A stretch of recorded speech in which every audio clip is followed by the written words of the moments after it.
یہ کہنے کی ضرورت نہیں، بات تہذیبیوں کا آغاز آپ لوگوں کی طرف سے ہی ہوتا ہے، میں تہذیب کے دائرے میں رہتا ہوں۔ اچھا بد تہذیبی میں نے یہ ڈسکس کرنی تھی کہ اکثر یہ ہوتا ہے کہ لوگوں نے اپنے گھروں کے باہر پودے لگائے ہوتے ہیں، پھول لگائے ہوئے ہوتے ہیں، لیکن کوئی بھی آ کے وہ پھول توڑ کر چلا جاتا ہے، وہ یہ نہیں سمجھتے کہ یہ چوری کر رہے ہیں یا یہ نقصان پہنچا رہے ہیں جنہوں نے لگائے ہیں پودے۔ اسے چوری سمجھتے نہیں ہیں پھول توڑنے والے، وہ اسے شغل میلہ سمجھتے ہیں، حالانکہ ایسا ہوتا نہیں۔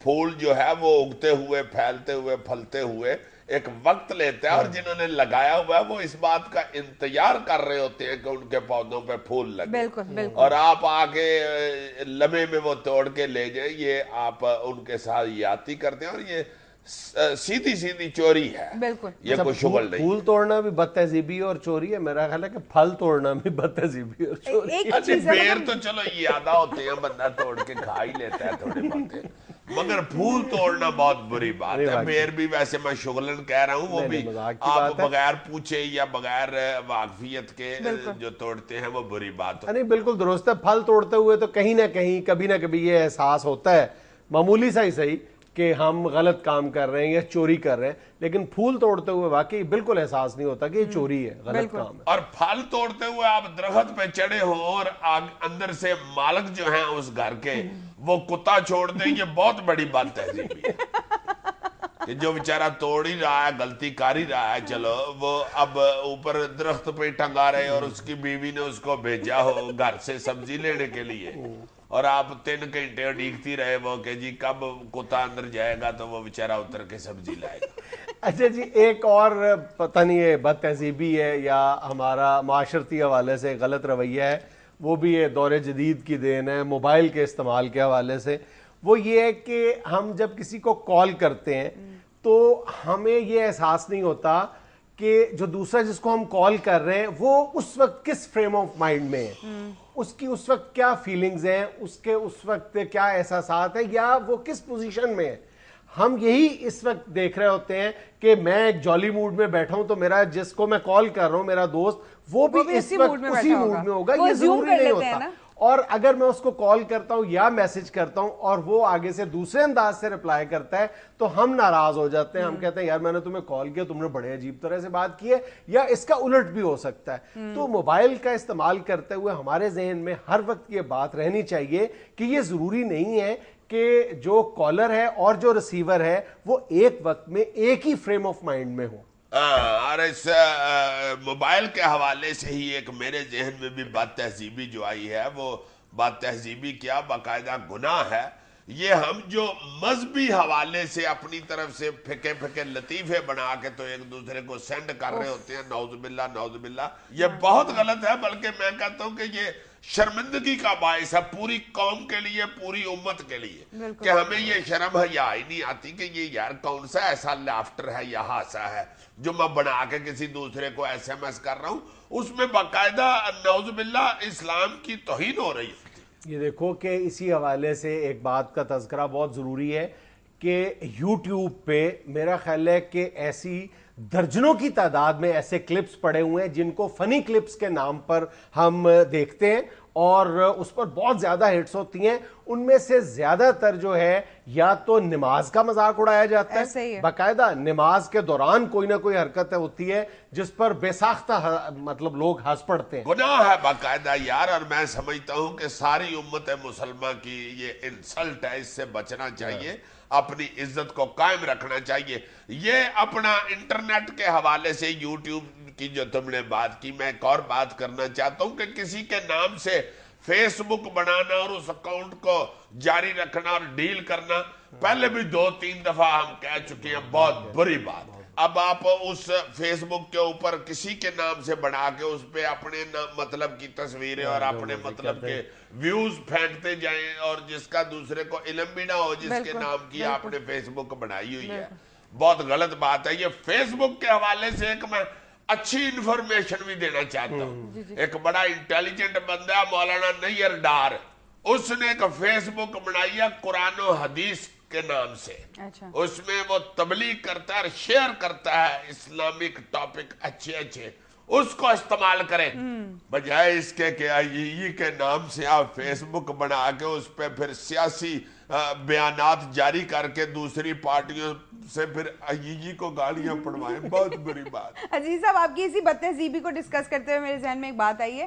یہ جو آج کل یوتھ ہے آپس میں بیٹھے ہوئے جب یہ ایک دوسرے کو مخاطب کرتے ہیں تو بڑے اخلاق سے گرے ہوئے جملوں کا لفظوں کا استعمال کرتے ہیں اور بالکل پرہیز نہیں کرتے کہ یہ لفظ نہیں بولنے چاہیے، حالانکہ اخلاق جو ہے وہی سب سے اہم ہے انسان کی زندگی بالکل ایسا ہی میں، ہے۔ جس کا اخلاق نہیں اچھا وہ عیجی نہیں بن سکتا۔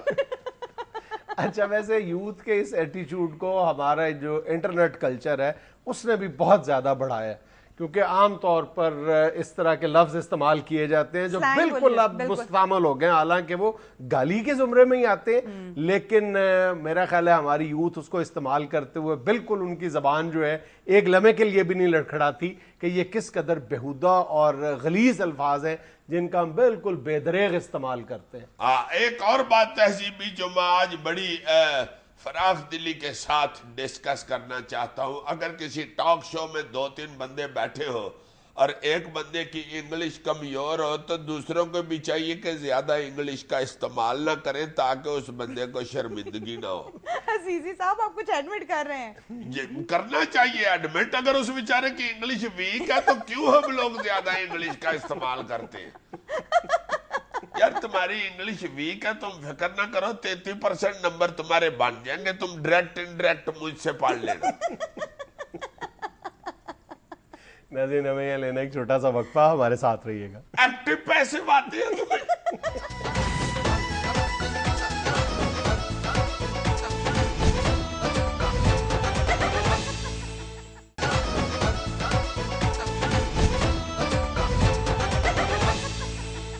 ناظرین سیاسی ستاروں کی چال اور مستقبل کے ذائچوں پر بات کرنے کے لیے ہمارے ساتھ موجود ہیں جناب بی ایم انجم۔ السلام علیکم۔ وعلیکم السلام جناب، بس 1 منٹ حضور، بس بہت زیادہ یار کام پکڑ لیا ہے، کوئی 150 بندے کا ذائچہ نکالنا ہے آج۔ اتنا کام؟ ہاں یہ بس یہ ذرا فیس ادھر کیجئے، اوپر اٹھائیے منہ، ادھر ذرا کیجئے، گڈ۔ آپ کا فیس بتاتا ہے کہ آپ ایم این اے بن سکتے ہیں، صرف ستاروں کی تھوڑی ڈینٹنگ پینٹنگ کرنی ہے۔ 5000 صرف فیس ہے، مس نہ کیجئے گا 5000 کے پیچھے۔ مجھے ایم این اے نہیں بننا۔ جی آر یو کریزی؟ او بھائی آج کل تو سارا پاکستان گھر سے M N A M P A بننے نکلا ہوا ہے۔ میرا تو جو صبح دودھ دینے آتا ہے بندہ، وہ بیچارہ مجھے کہہ رہا تھا کہ بھائی جان کو اس طرح کی ستاروں کی مرمت کر دیں کہ میں ایم این اے بن جاؤں۔ ہاں ضد کر رہا تھا کہ خدا کے واسطے انجم بھائی کچھ تو ایسا کرو، جیالوں کی سیٹ ہے، متوالوں کی ہے، گوالوں کی نہیں ہو سکتی۔ میں نے کہا بھائی خدا کے واسطے نہ یہ بحث کرو، جس کام میں پڑے ہو اسی میں ہی رہو۔ میں نے سوچا کہیں اس کو بھی لالچ دے کے تو اپنے دودھ کی طرف سے بھی نہ جاؤں۔ آپ کے لیے ویسے چانس ہے، میں صحیح کہہ رہا ہوں، اگر 5000 میری فیس زیادہ لگتی ہے تو آپ 4995 روپے دے دیجیے گا، آخر آپ کے ساتھ اتنی دیر کی سلام دعا ہے، کوئی ایسی بات نہیں ہے، ڈونٹ وری۔ مگر صرف 5000 کی وجہ سے چانس نہ مس کیجئے گا، بس فٹافٹ لیٹ فیس کے ساتھ کاغذات جمع کروائیں، لیٹ ہونا لم لیٹ نہ ہو جانا کہیں۔ اچھا آپ کی یہ مصروفیت الیکشنز کی وجہ سے؟ بھائی ایسا سیزن لگ رہا ہے کہ کیا بتاؤں آپ کو، اتنی لمبی لائن ہوتی ہے میرے کلینک کے آگے، آپ یقین کیجئے گا اتنی لمبی لائن کہ ایک شخص نے آگے 500 روپیہ میرے ہاتھ میں تھمایا اور مجھے کہنے لگا سی این جی ڈال دو۔ میں نے کہا کیا بکواس کر رہے ہو تم، میں سی این جی پہ بیٹھا ہوا میں لگتا ہوں؟ کہتا بھائی جتنی لمبی لائن تمہارے آگے لگی ہوئی ہے یہ تو آج کل سی این جی والوں کے آگے ہی لگی ہوتی ہے۔ آپ کا کلینک ہے؟ تو آپ کا کیا خیال ہے کہ میں موچی کی طرح نیچے بوری بچھا کے قسمت کو تروپے لگاتا ہوں؟ بھائی میں ایک پڑھا لکھا پامسٹ ہوں، میں نجومی نہیں ہوں، میں کیا ہوں؟ پامسٹ۔ ڈاکٹر تو نہیں ہے نا؟ شاباش، ڈاکٹر کیا بیچتا ہے بیچارہ، ہڑتالیں کرا کے بیچارے اپنی تنخواہیں بڑھاتے ہیں، یہاں تو بھائی پیسے نہیں سنبھالے جاتے، کیا بات کر رہے ہو؟ اچھا انجم صاحب فیس سیاستدان 5000 روپے فیس ہے جی، ایک حلقہ 5000 فیس ہے، یہ نہ کیجئے گا نا کہ 5000 روپیہ دے کے جا کے 4 حلقوں سے کھڑے ہو جائیں نا۔ اچھا ہاں دیکھیں ایک آدمی آیا میرے پاس اسی طرح، کہتا جی 4 حلقوں سے میں کھڑا ہوں، بھائی 4 5 اور 4 20,000 روپیہ دے دو۔ کہتا جی کیوں؟ میں نے کہا دیکھو 4 حلقوں میں تم کھڑے ہو، تمہارے 4 ذائچے بنانے پڑیں گے، ہر حلقے میں تمہارے دشمن اور ہیں، حلقے کا نمبر اور ہے، نمبرنگ کی وجہ سے پھر جو رزلٹ نکالنا ہوتا ہے اسے ہی تو علم جعفر کہتے ہیں۔ یہ ہماری بھی ساری نمبر کی گیم ہوتی ہے اور سیاست بھی آج کل نمبر کی گیم ہی ہے۔